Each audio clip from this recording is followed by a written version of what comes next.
Welcome back to Switch to Linux. We are resuming the outdoor philosophy. It's actually warm enough to be out here, but it's very windy, so I apologize if there's wind. I'm going to attempt to shield the microphone. It may or may not work well. This is also a live stream. Get it? Ha ha ha. There's water, and it's flowing. It's not frozen solid. That's good news. So we are going to continue our minimalizing series. It's been actually about a month. Maybe, I think it's been 5 weeks, since I did one. Which was kind of good to take a break because it was so cold out here I couldn't do much of anything. We got back into the minimizing, and we're going to look at the living room and the dining room. This is probably going to be a little bit shorter video because I was racking my brain. What all can you talk about a living room and a dining room in terms of minimalizing? And I came up with a couple ideas, but, kind of use these overarching principles of minimalism and apply them to your situation. But I'm going to tell you some of the things that I came up with right out of the gate. So we're going to start with the living room, of course. So now this might apply to your study. It might apply to your living room. I'm just going to go ahead and put it here in the living room. Do you have stacks of magazines laying around? If you have stacks of magazines, either get to reading them or get them out of there. And I remember this applied to me for, at one point in time, I was getting the Table Talk magazine from R.C. Sproul, which when I was in grad school, I actually read quite a bit. But after, being a professor and having so many other responsibilities, it's just something that didn't take the highest precedent, and so I still kept on getting those for almost about a year and a half after I really stopped reading them, and they were stacking up in the corner. Now I had these integrated bookshelves into my house at that point in time. Right in the living room there were bookshelves kind of built into the walls. They were sitting on top of the mantle of the bookshelf, and I'm looking at these almost every single day, I gotta get to reading those. I gotta get to reading those. For 3 years they sat there, and finally I'm just you know what? I'm just gonna get rid of those. And that's what you want to do. If you have stacks of magazines laying around, now, do you want to collect your magazines? I don't know. I think if there's one or two fascinating articles in there, scan them in, and then get rid of them. And I think that's really the best thing. So read them and get rid of them, or simply get rid of them if you're not going to get to reading them anytime soon. They're taking up a bunch of stuff, and all of that extra stuff, all that extra clutter in our life starts to wear us down. And that's the thing we want to do is get rid of some of that stuff. Also, the living room is one of those places that accumulates an excess of knickknacks as we decorate the living room for people to come over to have lots of stuff to look at, I guess. I don't know. But living room is one place where knickknacks just reign supreme. And so limit or remove the knickknacks. How much easier is it going to be clean if you don't have to go in and clean off, spend an extra hour or two cleaning off 15 shelves, dusting everything off, and then rearranging all your figurines, whatever else. So look at those excess knickknacks and seek and destroy. Get rid of some of those.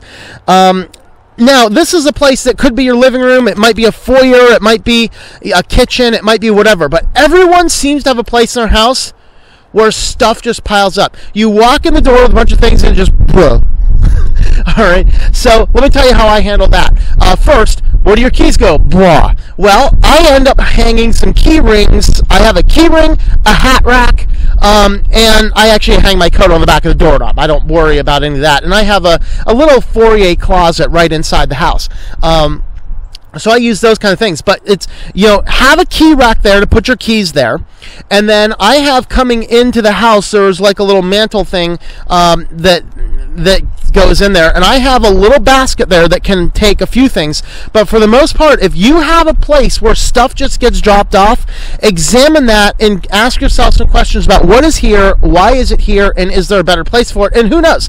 What I have found is if I have a small area, it doesn't ever really get cluttered. There's one or two things there. The bigger the area is, the more cluttered and messed up it gets. So everyone does have a place where they just put things down when they walk in the house. Make that as small as possible. Maybe it's just a small little table or a small little table stand or something that's just a place. Where do you throw your wallet? Where do you throw whatever? And so that's the thing you want to look at for that. As far as your movies and music collections, music, you got your DVDs. You might have VHS tapes. Who knows what you got?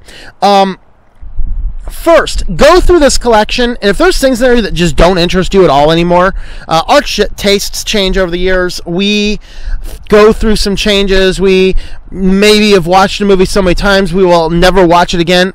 Get rid of it. Just get rid of it. Take it to Goodwill. Take it somewhere else. Give it away. Throw it away. Whatever else. Just look at that. Now, for those things you're going to keep, though, here's a fun little tip. I started looking at how DVDs are packed these days. Very few of them actually have anything significant in that box. So what I actually did is I got myself a 400 CD case. It takes 400 discs. And then with that 400 discs, that's enough to carry a lot of movies. Most people's collections will fit in a 400. That costs $20. You can buy them on Amazon. You can buy them at Best Buy. I think you can buy them at Walmart. Get those big 400 cases, because I was able to take a giant bin. I think it was a 3.5 or maybe it was a 4-foot bin by 4 foot by 2 foot by 2 foot bin, huge bin, which was full of movies, and I got rid of it all. And I put all of the movies and all of the music into those cases. Now, with the music, I saved the cover flap insert. For all my discs, I have saved the cover flap insert. For the DVDs and the movies and stuff, I only saved those that were actually significant. There were a few that were significant. I have a few things that are like special edition packages. I kept the special edition packages.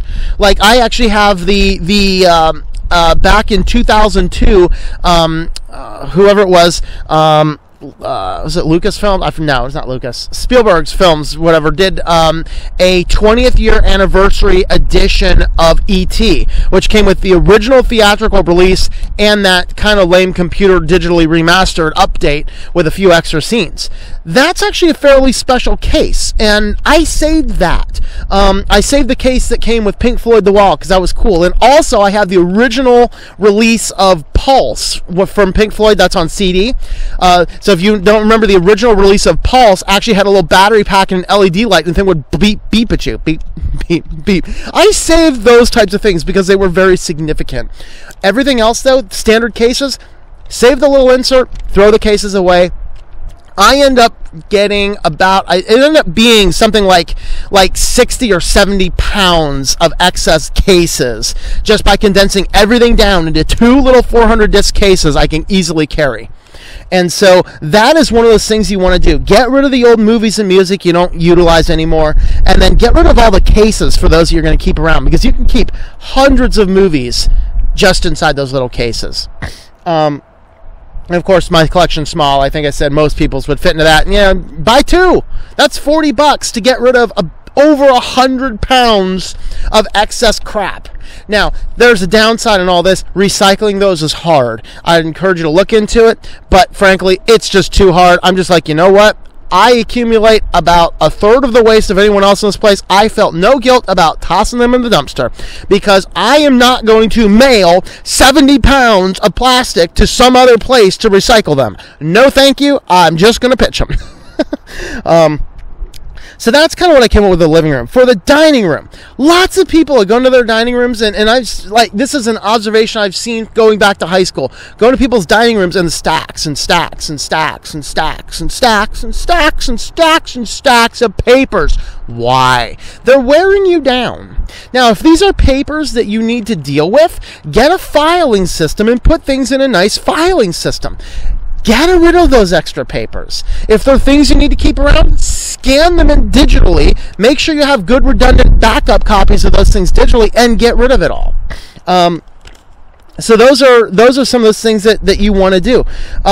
Spend the time to go through those, and you might take some time. I actually took, I think it actually took me about...